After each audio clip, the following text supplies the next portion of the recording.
اعوذ باللہ من الشیطان الرجیم بسم اللہ الرحمن الرحیم الحمد للہ رب العالمین والصلاة والسلام علی سید الانبیاء والمرسلین وعلی اہل بیتہ الطیبین الطاہرین وصحبہ المنتجبین۔ قرآن مجید کے 29ویں جز میں ہم نے سورۃ المدثر تک تمام کر لیا تھا۔ آغاز کر رہے ہیں سورۃ القیامہ کی ابتدا سے ترجمہ اور مختصر وضاحت۔ بنام خدائے رحمان رحیم،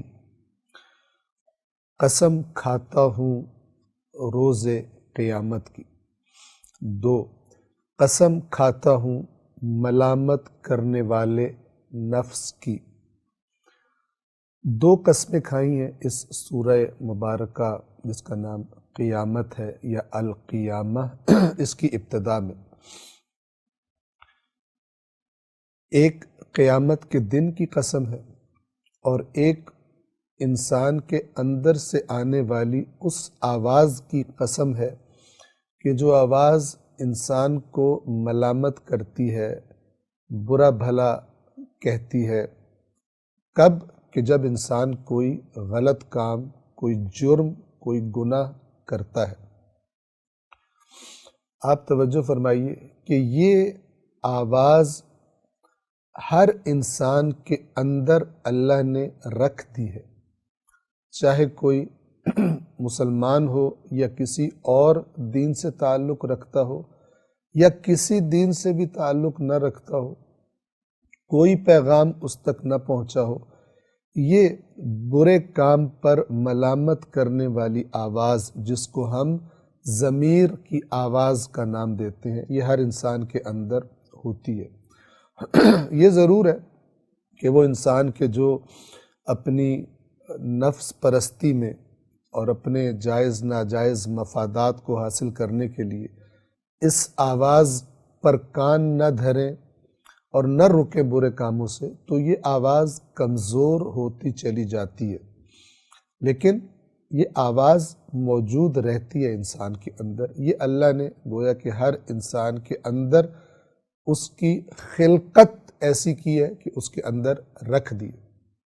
ان 2 قسموں کا آپس میں رابطہ کیا ہے؟ توجہ فرمائیے۔ قیامت کے دن کی قسم اور اس آواز کی قسم کہ جو انسان کے اندر سے اسے ملامت کرتی ہے۔ اگر آپ توجہ فرمائیں تو انسان اگر غور کرے کہ یہ جو میں غلط کام کرتا ہوں تو میرے اندر سے ایک آواز، ایک احساس مجھے ملامت کرتا ہے، میری طبیعت بے چین ہو جاتی ہے۔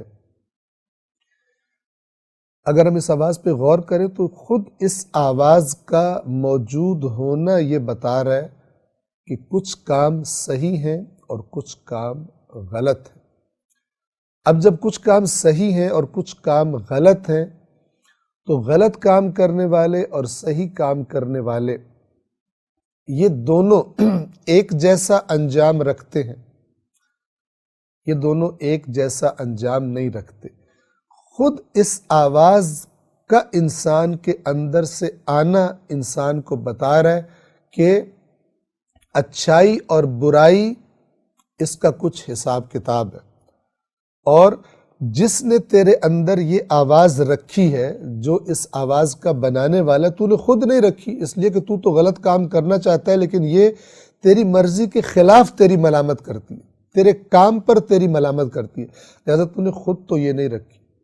تو جس نے یہ آواز رکھی ہے اس کا پیغام سن کہ جیسے یہ چھوٹی سی قیامت اندر سے یہ آواز تیرا حساب کتاب کرتی ہے کہ تو نے یہ کام غلط کیا ہے، ایک بڑی قیامت بھی آنے والی ہے کہ جس دن تیری ملامت کی جائے گی، لیکن صرف ملامت نہیں کی جائے گی، تیرے برے اعمال کے بدلے میں تجھے اس کا پورا عذاب اور سزا بھی تجھے بھگتنا ہوگی۔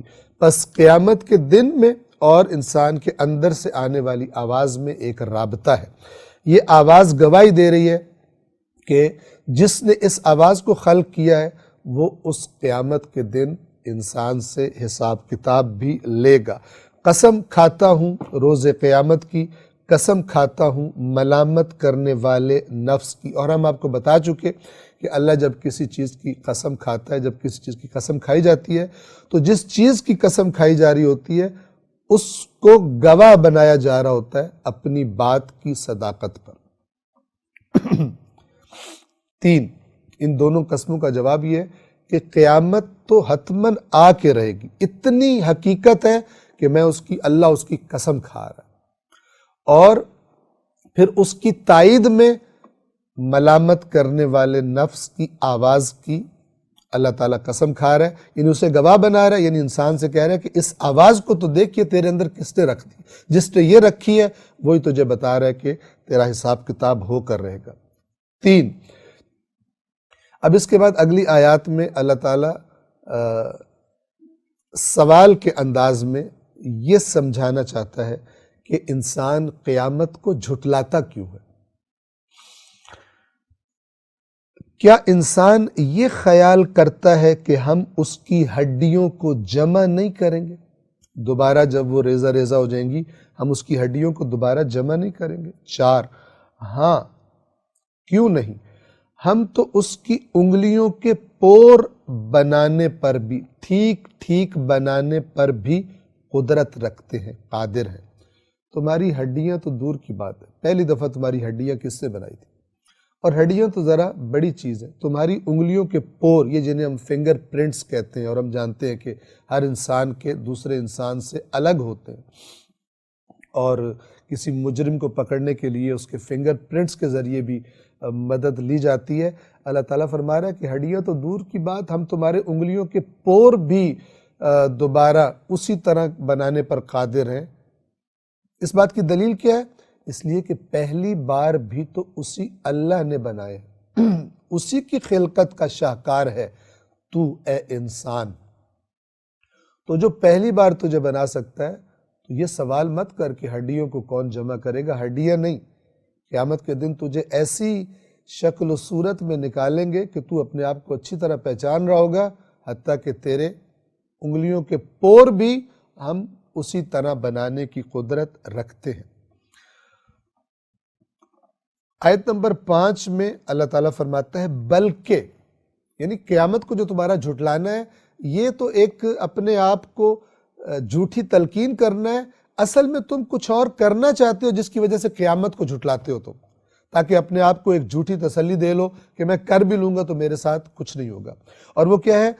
بلکہ انسان چاہتا ہے کہ اپنے آگے، یعنی آنے والے وقت میں، مستقبل میں فجور کرتا رہے، فسق و فجور، برائیاں کرتا رہے۔ اب انسان جب برائی کرنا چاہتا ہے جو اس کو مزیدار لگ رہی ہوتی ہے، تو وہ دیکھتا ہے کہ یہ قیامت، حساب کتاب کا تصور اس برائی کرنے میں رکاوٹ ہے، تو یہ طرح طرح کے شکوک و شبہات کے ذریعے اس قیامت کے تصور کو اپنے ذہن سے جھٹلانے کی، جھٹکنے کی کوشش کرتا ہے، ورنہ اس کے وہ جو گناہ کی لذت ہے اس رنگ میں بھنگ پڑ جائے گی، اس کا مزہ کرکرا ہو جائے گا۔ لہذا انسان اپنے آپ کو تسلی دیتا ہے کہ قیامت نہیں آنی۔ یہاں پر ایک نقطہ آپ کی خدمت میں عرض کر دوں، 2 قسم کے افراد ہیں جو قیامت کے بارے میں گمراہی کا شکار ہیں۔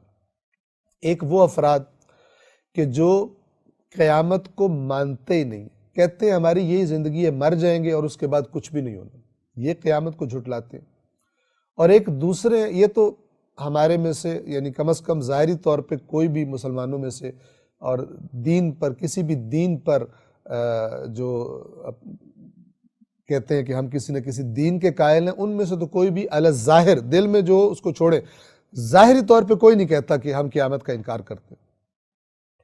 لیکن دیندار لوگوں میں جو شیطان نے کھیل کھیلا ہے وہ یہ کہ ایسی باتیں دین کی نام پر اور مقدس ہستیوں کے نام پر، ایسی باتیں دینداروں کے ذہن میں ڈال دی ہیں کہ جو خلاف قرآن مجید ہے، اور اس کی وجہ سے وہ کیا سمجھتے ہیں؟ وہ کہتے ہیں قیامت تو آنی ہے لیکن ہم حتماً بخشے جائیں گے۔ اب یہ جو احساس ہے، اگر آپ اس پر غور کریں، وہ جو کہتا ہے قیامت آنی ہی نہیں، اور یہ جو کہتا ہے قیامت آنی ہے لیکن مجھے کچھ نہیں کہے گی، میں تو حتماً بچ جاؤں گا، جو ان دونوں کا عملی طور پر نتیجہ ہے وہ ایک جیسا ہے۔ وہ خرابیاں کرے گا، کیوں؟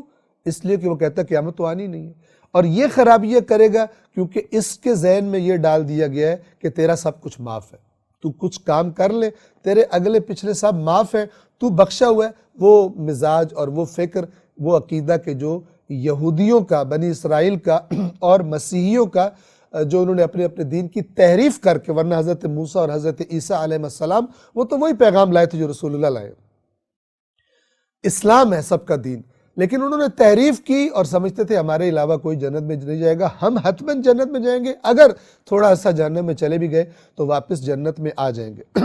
اب یہ جو عقیدہ ہے کہ قیامت آئے گی لیکن ہم بچ جائیں گے، یہ بھی اگر گناہ کرنا چاہے اس کو بھی تسلی دے دی گئی ہے کہ تو نے جنت میں چلے جانا ہے، لہٰذا یہ بھی حساب کتاب کا خوف اس کے دل سے نکل گیا، اور وہ جو بالکل قیامت کو جھٹلا رہا ہے اس کے ذہن سے بھی قیامت کا خوف نکال دیا گیا ہے، اس کا بھی جو جی میں آئے وہ کرتا رہے۔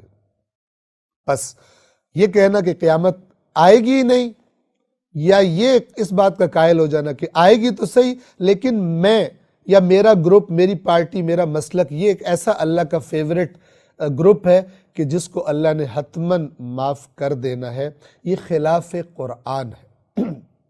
چونکہ قرآن نے متعدد جگہوں پر بیان فرمایا ہے کہ قیامت کے دن جو لوگ جنت میں جائیں گے یہ وہ لوگ ہوں گے جو دنیا میں قیامت سے ڈرتے رہتے تھے، اللہ کے خوف سے کانپتے رہتے تھے، اور یہ خوف انہیں گناہ کرنے سے روکے رکھتا تھا، ان کے اندر گناہ کرنے کی جرت پیدا نہیں ہوتی تھی۔ آیت نمبر 5 دوبارہ تکرار کرتے ہیں، بلکہ انسان چاہتا ہے کہ مستقبل میں یعنی برائی کرتا جائے، رکاوٹ کوئی نہ ہو۔ لہٰذا آپ دیکھیں گے کہ وہ شخص کہ جو خالص دین کا قانون بیان کرتا ہے، اور وہ شخص کہ جو تحریف کر کے شارٹ کٹ بتاتا ہے جنت میں جانے کے، جو عام عوام ہے، قرآن سے دور عوام، ان کو کون سا پسند آتا ہے؟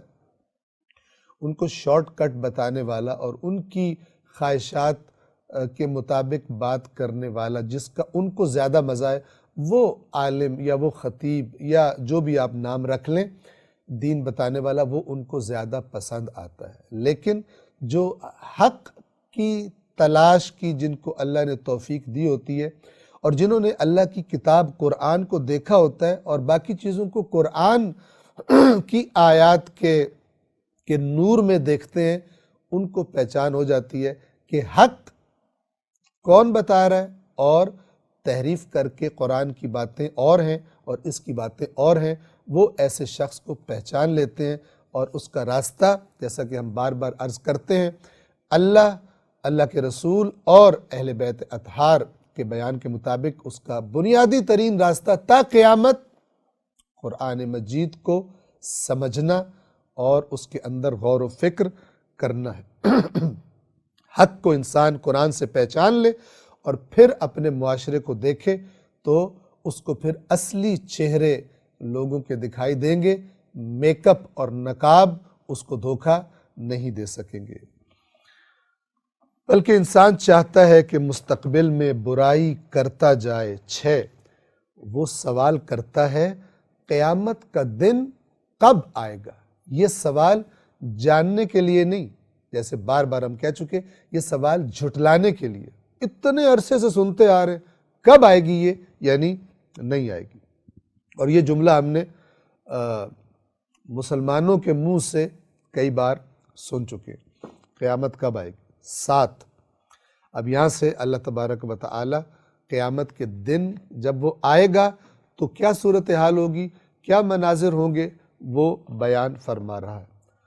تو جب آنکھیں چندھیا جائیں گی، اگر انسان کی آنکھوں کے سامنے بہت ہی تیز قسم کی روشنی اچانک چمکے تو ایک دفعہ انسان کی آنکھیں دیکھنے کی صلاحیت کو کھو دیتی ہیں، چندھیا جاتی ہیں یا پتھرا جاتی ہیں، اسے کچھ وہ روشنی ہٹ بھی جائے تو کافی دیر تک اس کی آنکھیں دیکھنے کے قابل نہیں ہوتی۔ یہ اس کا انحصار اس پر ہے، اس پر ڈیپینڈ کرتا ہے کہ وہ جو چمک تھی روشنی کی وہ کتنی شدید تھی، کتنا اثر ڈالتی ہے انسان کی آنکھوں پر۔ تو قیامت بھی جب آئے گی، اللہ تعالیٰ فرما رہا ہے گویا کہ ایسی زوردار بجلی چمکے گی اور بہت سارے حادثات پیش آئیں گے۔ ایک حادثہ یہ ہوگا، اللہ تعالیٰ فرماتا ہے تو جب آنکھیں پتھرا جائیں گی، 8، اور چاند گہنا جائے گا، چاند کو گہن جسے ہم گرہن بھی کہتے ہیں، ایکلپس، اور یہاں مراد یہ کہ چاند کا نور جو ہے وہ ختم ہو جائے گا، چونکہ سورج کو ہی اللہ تعالیٰ اس وقت لپیٹ دے گا، اس کی روشنی ختم ہو جائے گی، تو چاند تو ویسے بھی وہاں سے ادھار لیتا ہے۔ چاند بے نور ہو جائے گا، 9، اور سورج اور چاند جمع کر دیے جائیں گے۔ جمع کرنے سے کیا مراد ہے؟ یعنی یہ پورا نظام لپیٹ دیا جائے گا۔ پہلے قرآن مجید میں گزر چکا کہ یوم نطوی السماء کطی السجل للکتب، جس دن ہم آسمان کو ایسے لپیٹ دیں گے جیسے تم کوئی چیز لکھ کر اسے، اس کاغذ کو، اس چمڑے کو لپیٹ دیتے ہو۔ پرانے زمانے میں آپ تصور کر سکتے ہیں کہ وہ خطوط جو تھے لکھے جاتے تھے، اس کے بعد ان کو لپیٹ دیا جاتا تھا۔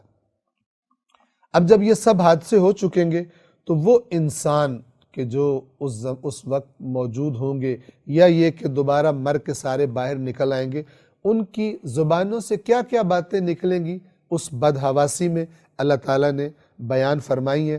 ایک بات یہاں پر یہ بیان فرمائی ہے کہ آیت نمبر 10 میں، تو اس دن انسان کہے گا کہاں ہے فرار کی جگہ، یعنی کہاں بھاگوں، چیخے گا، پکارے گا کہ کہیں ایسی جگہ مل جائے کہ اس قیامت کے حساب کتاب سے میں فرار کر سکوں۔ این المفر، مفر یعنی فرار کی جگہ۔ تو اس دن انسان کہے گا فرار کر کے کہاں جاؤں، کہاں ہے فرار کی جگہ۔ 11، نہیں، کلا، ہرگز نہیں، اب کوئی پناہ گاہ نہیں ہے، صرف ایک پناہ گاہ، اور وہ کون سی ہے؟ آیت نمبر 12، تیرے رب ہی کی طرف اس روز ٹھکانہ ہے، اور کہیں نہیں جا سکتا، تیرے رب کے پاس ہی تجھے جا کر رکنا ہے، وہی اگر پناہ دے تو دے سکتا ہے، اور تیرے لیے پناہ گاہ اس کے علاوہ کوئی نہیں ہے۔ اس روز ٹھکانہ تو صرف تیرے رب کے پاس ہوگا۔ 13، اس دن انسان کو وہ سب کچھ بتا دیا جائے گا جو وہ آگے بھیج چکا اور جو پیچھے چھوڑ آیا ہوگا۔ انسان جب تک زندہ ہوتا ہے اپنے اعمال کرتا ہے، آگے بھیج رہا ہوتا ہے، اور جب وہ مر جاتا ہے تو کچھ اس کے اعمال، اس کی باتیں، چاہے اس نے باتیں کی ہوں، چاہے کوئی کام کر دیا ہو، جو اس کے بعد بھی اس کے اگر نیکی ہے تو نیکی کا اکاؤنٹ، اگر برائی ہے تو برائی کا اکاؤنٹ کھلا رہتا ہے۔ اگر دنیا دار اور اولاد، دنیا پرست اولاد چھوڑ کر گیا ہے تو وہ بھی اس کو پیچھے سے اس کو بتایا جائے گا کہ تیرے بعد جو تو نے اپنی اولاد بے تربیت دنیا دار چھوڑی تھی، ان کو جو تو جائیدادیں دے کر آیا تھا اور ان کو جو تو وسائل دے کر آیا تھا، انہوں نے جو جو گناہ کیے ہیں، تیرے کھاتے میں بھی ان گناہوں کو لکھا گیا۔ اور جو نیک اولاد کو تربیت کر کے آئے ہوں گے، انہیں بتایا جائے گا کہ جو تم اولاد اچھی چھوڑ کر آئے تھے، ان کو جو کچھ دے کر آئے تھے، انہوں نے اللہ کے راستے میں اس کو، اللہ کی نافرمانیاں نہیں کی، اللہ کی اطاعت کی ہے، تو یہ تمہاری نیکیاں جو تم نے اپنے ہاتھ سے نہیں کی، جو ہاتھ سے کی ہیں وہ بھی بتائی جائیں گی، اچھائیاں بھی برائیاں بھی، اور جو ہاتھ سے نہیں کی لیکن پیچھے چھوڑ کر آیا تھا وہ بھی، چاہے اچھائیاں تھی چاہے برائیاں، انسان کو اس کی خبر دی جائے گی۔ 14، بلکہ انسان اپنے آپ سے خوب آگاہ ہے، یہ لفظ آیا ہے اپنے نفس پر بصیرہ، بصیر کہتے ہیں جو بہت اچھی بصیرت رکھتا ہے، گہرائی تک سمجھتا ہے۔ یعنی انسان کو گویا اللہ تعالیٰ یہاں پر یہ فرمانا چاہ رہا ہے کہ بغیر بتائے بھی اس دن انسان کو بڑا اچھی طرح پتہ ہوگا کیا کمائیاں کر کے آیا۔ آج دنیا میں بھی انسان دوسروں کے سامنے جو بھی اپنا چہرہ پیش کرتا رہے، لیکن اگر اپنے گریبان میں جھانکے، اپنے اندر جا کر اگر انسان دیکھے، توجہ کرے، تو سب سے زیادہ بہتر انسان اپنے آپ کو خود جانتا ہوتا ہے، دنیا والے نہ بھی جانے، اور پھر انسان سے بھی بڑھ کر اس کا رب اس کے اندر کو جانتا ہوتا ہے۔ وَنَحْنُ أَقْرَبُ إِلَيْهِ مِنْ حَبْلِ الْوَرِيدِ، ہم انسان کی شاہ رگ سے بھی اس کے زیادہ قریب ہے۔ اقرب قریب تر ہے۔ تو انسان، اللہ تعالیٰ فرما رہا ہے کہ بلکہ انسان اپنے آپ سے خوب آگاہ ہے۔ 15، اگرچہ وہ بہانے انڈیلتا ہے، یعنی خرابی کرنے کے لیے عذر تلاش کر کے لاتا ہے۔ عذر کون کون سے ہوتے ہیں؟ ایک دفعہ کر لوں پھر توبہ کر لوں گا، ابھی تو میری جوانی ہے، انشاءاللہ بعد میں توبہ کر لوں گا، غافل اس بات سے کہ یہ خیالات اس کو شیطان ہی ڈال رہا ہوتا ہے، چونکہ شیطان کو پتہ ہے جتنا یہ گناہ کرتا جائے گا اتنا اس کی واپسی مشکل ہوتی جائے گی، چونکہ یہ عادی ہو جائے گا، ایڈکٹ ہو جائے گا گناہ کا، گناہ کی لذت اسے پھر گناہ چھوڑنے نہیں دے گی۔ تو انسان جانتا ہے کہ میں گناہ کر رہا ہوں، لیکن بہانے لے کر آتا ہے۔ بہانے، یہاں پہ لفظ آیا انڈیلتا ہے، یعنی اتنے ڈھیروں بہانے بنا لیتا ہے تاکہ اپنے اس غلط کام کرنے کو اپنے لیے اب خود فریبی اپنے آپ کو غلط طریقے سے جسٹیفائی کر سکے کہ میں یہ کام کر لوں۔ کبھی کہتا ہے اللہ بڑا غفور الرحیم ہے، معاف کر دے گا، کر لو، اور اس طرح گناہ کی جرت پیدا ہوتی ہے۔ آیت نمبر 16 سے لے کر توجہ فرمائیے آیت نمبر 19 تک جو بات کی گئی ہے، اسے یہ چند جملے ہیں جن کو ایک لفظ استعمال کیا جاتا ہے، جملہ معترضہ۔ جملہ معترضہ کیا ہوتا ہے؟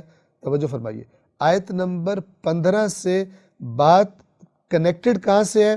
آیت نمبر 20 سے، یعنی 20 سے بات دوبارہ جاری ہے، کنٹینیو ہو رہی ہے۔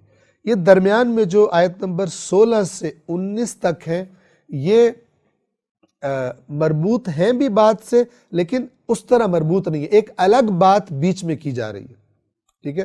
مثال کے طور پر ایک استاد ہے، وہ بچوں کو سبق لکھا رہا ہے اور لکھاتے لکھاتے رک کر ان سے کہتا ہے کہ توجہ کے ساتھ لکھو، یا جو توجہ کے ساتھ نہیں لکھ رہے وہ غلطی کریں گے، اور اس کے بعد اپنی بات کو کنٹینیو کرتا ہے جو وہ ڈکٹیشن املا لکھوا رہا ہوتا ہے۔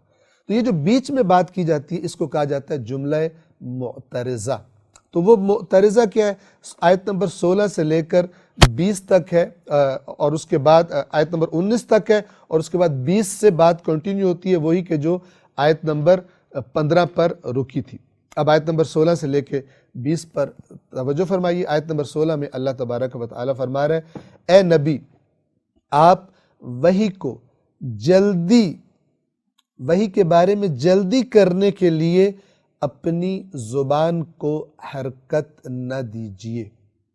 اس کا پس منظر کیا ہے کہ جب وحی کا فرشتہ اللہ کا پیغام لے کر رسول اللہ کے پاس آتا تھا، نازل ہوتا تھا، اور وہ اللہ کا پیغام رسول اللہ کو سنا رہا ہوتا تھا، تو رسول اللہ اپنی شدت عشق اور محبوبیت اور اشتیاق کی وجہ سے قبل اس کے کہ وحی تمام ہو اس کو اپنی زبان سے جلدی جلدی ریپیٹ کرنے کی کوشش کرتے تھے کہ کچھ رہ نہ جائے، کچھ رہ نہ جائے، سارا مجھے یاد ہو جائے، کچھ میرے کوئی چیز ایسی نہ ہو کہ جو مجھ سے رہ جائے۔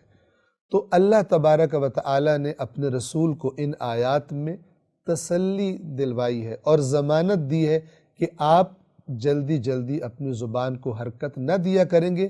اس قرآن کا پڑھنا اور آپ کو پڑھانا اور اس کا جمع کرنا اور اس کا بیان کرنا وہ ہمارے ذمے ہے، یعنی اللہ تبارک و تعالیٰ کے ذمے ہے۔ لہٰذا آپ جب وحی کا فرشتہ آتا ہے، آپ آرام سے تسلی کے ساتھ اس کو سنیں اور اس کے ساتھ ساتھ اپنی زبان کو جلدی جلدی حرکت نہ دیا کریں۔ آیت نمبر 16 کو ہم دوبارہ پڑھتے ہیں۔ اے نبی، آپ وحی کو حفظ کرنے کے لیے جلدی جلدی اپنی زبان کو حرکت نہ دیں۔ 17، کیوں نہ دیں؟ اس لیے کہ یقیناً اس کا جمع کرنا، یعنی اس قرآن کا جمع کرنا اور اس کا پڑھوانا آپ کو یقیناً ہمارے ذمے ہے، یعنی اللہ کے ذمے ہے۔ 18، تو جب ہم اسے پڑھ چکے، یعنی مراد وہی کہ جب وہ فرشتہ آپ کو سنا چکے، فرشتہ اپنے پاس سے تو کچھ نہیں کہہ رہا، وہ تو اللہ ہی کا پیغام سنا رہا ہے، ایک واسطہ ہے۔ تو اللہ تبارک و تعالیٰ فرما رہے کہ جب ہم اسے پڑھ چکے تو پھر آپ اسی طرح پڑھا کریں، یعنی جیسے پڑھا گیا ہے، آپ کو بتایا گیا ہے، پھر ایک دفعہ پورا سن کے آپ اسی طرح پڑھا کریں۔ 19، پھر اس کے بعد اس کا بیان بھی ہمارے ذمے ہے، اس کی وضاحت ہمارے ذمے ہے۔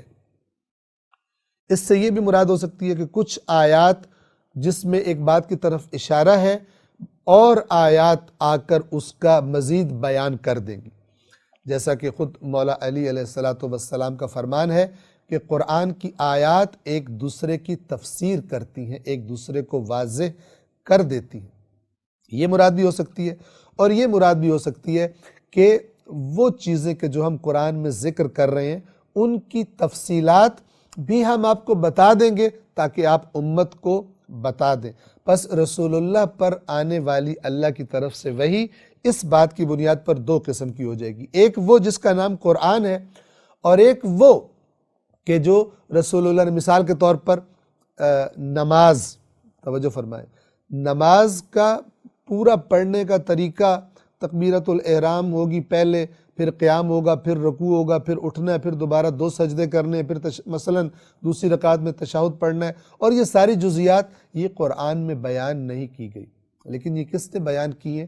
اللہ تبارک و تعالی نے بیان فرمائی ہے، ایسی وحی کے ذریعے کہ جو قرآن کا حصہ نہیں ہے، اور وہ ہمیں حدیث رسول سے، البتہ اس قید کے ساتھ کہ صحیح حدیث رسول، صحیح، اور رسول اللہ کے بعد جو مکتب اہل بیت کے مطابق جو ہمارے ائمہ اہل بیت علیہم السلام نے رسول اللہ ہی کے فرامین کو آگے بیان کیا ہے، اس سے ہمیں پتہ چلتا ہے، اور انہی کے بتائے ہوئے فارمولے کے مطابق کہ خلاف قرآن اس حدیث کو، جس کو حدیث کا نام دیا جا رہا ہے، نہیں ہونا چاہیے۔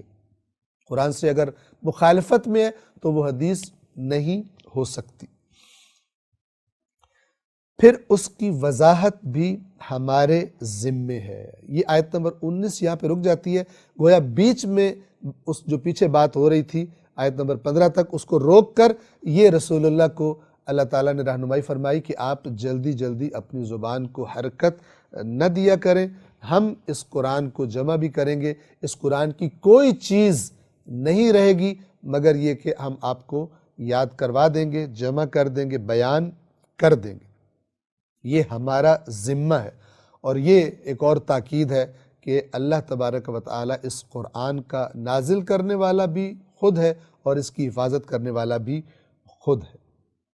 آیت نمبر 20 سے اب آپ ذرا توجہ کو لے جائیں، کیا بات ہوئی تھی آیت نمبر 14 اور 15 میں؟ بلکہ انسان اپنے آپ سے خوب آگاہ ہے، 15، خواہ وہ معذرتیں پیش کرتا رہے، بہانے لے کر آئے خرابیاں کرنے کے لیے، جتنے پیش کرے، اپنے آپ کو جانتا ہے کہ میں نے جان بوجھ کر خرابی کی ہے یا مثلا غلطی سے کی ہے، مجھ سے کیا ہوا ہے۔ آیت نمبر 20، ہرگز نہیں، اب یہ ہرگز نہیں کہاں سے کنیکٹڈ ہے؟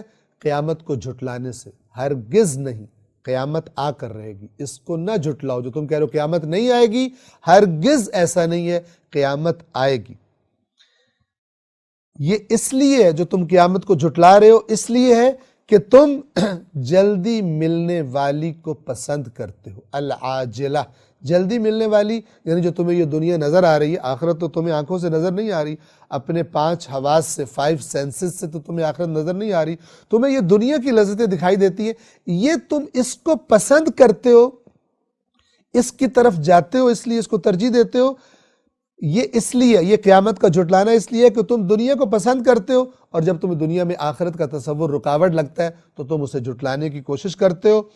21، اور آخرت کو چھوڑ دیتے ہو، دنیا کے پیچھے دوڑتے ہو اور آخرت کو چھوڑ دیتے ہو۔ اب ہم آیت نمبر 22 میں اللہ اس آخرت کا منظر بتا رہے ہیں، وہ آخرت جب آئے گی تو کیا صورتحال ہوگی؟ بہت سے چہرے اس دن شاداب ہوں گے، چمک رہے ہوں گے، جیسے تازہ سبزہ نکلتا ہے، تازہ پھول کھلتے ہیں، تو ایک جو تازگی کا احساس ہوتا ہے ان کو دیکھ کر اسی طرح کچھ چہرے اللہ تعالیٰ فرما رہا ہے اس دن شاداب ہوں گے۔ 23 وہ اپنے رب کی رحمت کو دیکھتے ہوں گے۔ یہ ناظرہ کا لفظ اسی سے لفظ انتظار بھی نکلا ہے، کیونکہ قرآن مجید نے خود بیان فرمایا ہے کہ نگاہیں اللہ کو نہیں دیکھ سکتی۔ تو یہاں پر الی ربہا ناظرہ، اپنے رب کی طرف دیکھ رہے ہوں گے۔ تو رب کی طرف تو دیکھ رہے ہوں گے سے کیا مراد ہے؟ وہ جو محکم آیت ہے کہ آنکھیں اس کو نہیں دیکھ سکتی، اس کو سامنے رکھتے ہوئے، چونکہ عربی زبان میں یہ لفظ استعمال ہوتا ہے بجائے خود چیز کو دیکھنے کے، خود کسی اس چیز کو دیکھنے کے اس کے آثار یا اس کے نتائج کی طرف نگاہ رکھنا، اس کے لیے بھی عربی میں استعمال ہوتا ہے۔ تو ہم اس محکم آیت کو ذہن میں رکھتے ہوئے یہ ترجمہ کریں گے کہ اپنے رب کی رحمت کے منتظر ہوں گے، اس کی طرف دیکھ رہے ہوں گے۔ 24 اور بہت سے چہرے اس دن بگڑے ہوئے ہوں گے، ان کی شکلیں بگڑ گئی ہوں گی، خوف، پچھتاوا، حسرت، بگڑے ہوئے ہوں گے۔ کیوں؟ آیت نمبر 25 گمان کریں گے کہ ان کے ساتھ کمر توڑ معاملہ ہونے والا ہے۔ یہ لفظ آیا فاقرہ، فاقرہ فقرہ سے ہے، اور فقرہ کہتے ہیں جو ہماری کمر کی ریڑھ کی ہڈی ہوتی ہے، اس کے مہرے کو، ایک مہرے کو فقرہ کہتے ہیں، اور ساروں کو مثلا جمع ہے فقرات۔ فاقرہ ایسی چیز کہ جو انسان کی کمر کے مہروں کو توڑ کر رکھ دے۔ یہ ایک تعبیر ہے اس عذاب کی شدت بتانے کے لیے۔ دنیا میں بھی مثال کے طور پر اگر کسی کا بہت بڑی کسی پر مصیبت آ جائے، کسی کا مثلا جوان بیٹا دنیا سے چلا جائے، تو وہ کیا کہتا ہے کہ میری کمر ٹوٹ گئی ہے۔ کمر اس کی ٹھیک ہوتی ہے، لیکن ایسی مصیبت ہے گویا میری کمر ٹوٹ چکی ہے۔ اور یہاں پہ قرآن اس عذاب کی شدت کو بیان کرنا چاہتا ہے کہ یہ چہرے کیوں بگڑے ہوئے ہوں گے، کہ ان کو اب گمان ہو چکا ہوگا، کہ گمان سے مراد یہ وہ گمان ہے جو یقین ہے، اس لیے کہ قیامت کے دن جب نکلیں گے تو سارے شکوک و شبہات دور ہو چکے ہوں گے، اور ابھی چونکہ ان کا حساب کتاب ہونا ہے، لیکن ان کو اب یہ پتہ چل جائے گا جو پیچھے زندگیاں ہم نے گزاری ہیں، اب ہمارے ساتھ وہ معاملہ انجام دیا جائے گا جو ہماری کمر کو توڑ کر رکھ دے گا۔ آیت نمبر 26 اس سے پہلے تو اس قیامت کا تذکرہ تھا جو فائنل حساب کتاب کا دن ہے، لیکن ایک چھوٹی قیامت بھی ہوتی ہے کہ جس سے انسان اسی دنیا میں اس کا سامنا کرتا ہے، اور وہ ہے اس کی موت کا وقت۔ یہ جو اگلی آیات ہیں یہ وہ اس وقت کا بیان کر رہی ہیں کہ جب ایک انسان بستر مرگ پر پڑا ہے، اور گویا کہ ڈاکٹروں نے، علاج کرنے والوں نے جواب دے دیا ہے کہ یہ اب نہیں بچ سکتا، اور اس کے رشتہ دار، اس کی اولاد، اس کی بیوی، یا مثلا اگر عورت ہے تو اس کا شوہر، دیگر دوست اس کے آس پاس کھڑے ہیں اور دیکھ رہے ہیں اس کی جان کو نکلتے ہوئے، اور اس مرنے والے کو بھی پتہ چل چکا ہے کہ اب یہ دنیا سے میری جدائی کا وقت ہے، رشتہ داروں سے، دوستوں سے، اولاد سے، بیوی سے، وہ تمام چیزیں جن سے دل لگایا ہوا تھا۔ اور یہ اس شخص کی بات ہو رہی ہے، یہ کیفیت کہ جو اللہ کا نافرمان تھا، دنیا پرست تھا، اس کی جب جان نکل رہی ہوتی ہے، اس منظر کو قرآن مجید کن الفاظ میں بیان فرماتا ہے۔ آیت نمبر 26 ہرگز نہیں، یعنی تم نے اس دنیا میں نہیں رہنا ہمیشہ، تمہیں یہاں سے جانا ہے۔ جب جان ہنسلی تک، یہ ہنسلی کی ہڈی کے گویا کہ جہاں سے انسان کی سانس باہر نکلتی ہے، اور جہاں سے ہم یہ سمجھتے ہیں کہ جان ہماری وہاں سے باہر نکلتی ہے، جب جان حلق تک پہنچ جائے گی، یعنی جان نکلنے ہی والی ہے۔ 27 اور کہا جائے گا کون ہے کہ اس کا علاج کر دے، کوئی معجزہ دکھا دے اور اس کو بچا لے۔ یعنی اس قسم کی آوازیں آتی ہیں جب مرنے والے کو بھی پتہ لگ گیا ہوتا ہے کہ میں جا رہا ہوں، اور اس کیفیت میں ہوتا ہے کہ اب سامنے والوں سے بات بھی نہیں کر سکتا، اور جو اس کو دیکھ رہے ہوتے ہیں ان کو بھی پتہ چل گیا ہوتا ہے کہ یہ اس کی جان نکل رہی ہے، تو اس قسم کی باتیں سننے میں آ جاتی ہیں۔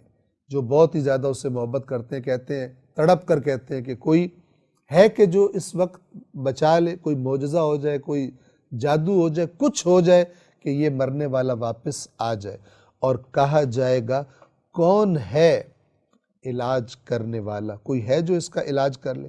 28 اور وہ سمجھ جائے گا کہ اس کی جدائی کا لمحہ آ گیا ہے، یعنی وہ مرنے والے پر بھی یہ بات واضح ہو جائے گی۔ 29 اور پنڈلی سے پنڈلی لپٹ جائے گی۔